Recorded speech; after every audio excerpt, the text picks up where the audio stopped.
Di tengah perbukitan Sumedang yang sunyi dan berliku, terbentang sebuah jalan yang tak hanya menyimpan sejarah, tapi juga jeritan, air mata, dan darah. Ini bukan jalan biasa. Ini adalah nisan panjang bagi ribuan jiwa yang dipaksa bekerja tanpa belas kasih. Inilah Jalan Cadas Pangeran.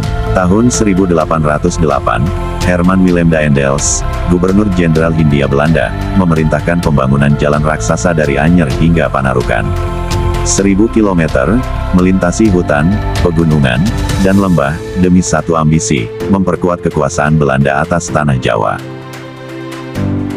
Namun ketika proyek ini mencapai Sumedang, semuanya berubah menjadi tragedi.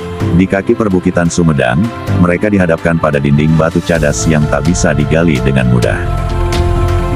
Tak ada alat berat, tak ada upah, hanya rakyat jelata, dipaksa bekerja, siang dan malam. Inilah yang disebut, kerja rodi.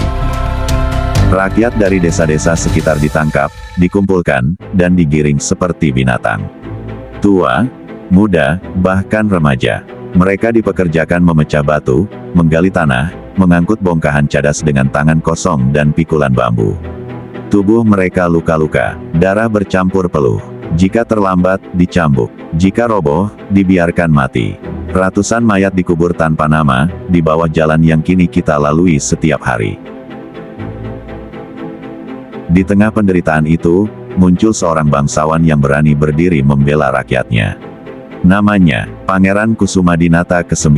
Orang-orang mengenalnya sebagai Pangeran Kornel. Ia tak menyerang dengan pasukan, tapi ia datang sendiri, dengan pakaian kebesaran Sunda, membawa keris sebagai simbol kehormatan.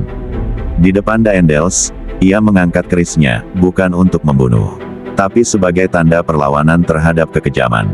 Legenda berkata, Daendels terdiam. Ia tahu, jalan ini bukan hanya dibangun di atas batu, tapi juga di atas perlawanan jiwa yang merdeka. Namun, jalan yang dibangun dengan darah, tak pernah benar-benar damai.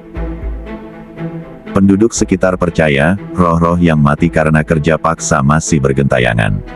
Terkadang, terdengar suara erangan dari balik batu. Terkadang, kabut turun tak wajar, meski siang hari. Terkadang, kendaraan melambat sendiri tanpa sebab. Konon, ini adalah kutukan Cadas Pangeran. Hari ini, ribuan kendaraan melintas jalan ini setiap hari. Tapi tak banyak yang tahu, mereka sedang melewati jalan kematian. Mereka berjalan di atas tulang-tulang para pekerja rodi. Di atas penderitaan nenek moyang kita. Cadas Pangeran bukan sekadar jalan.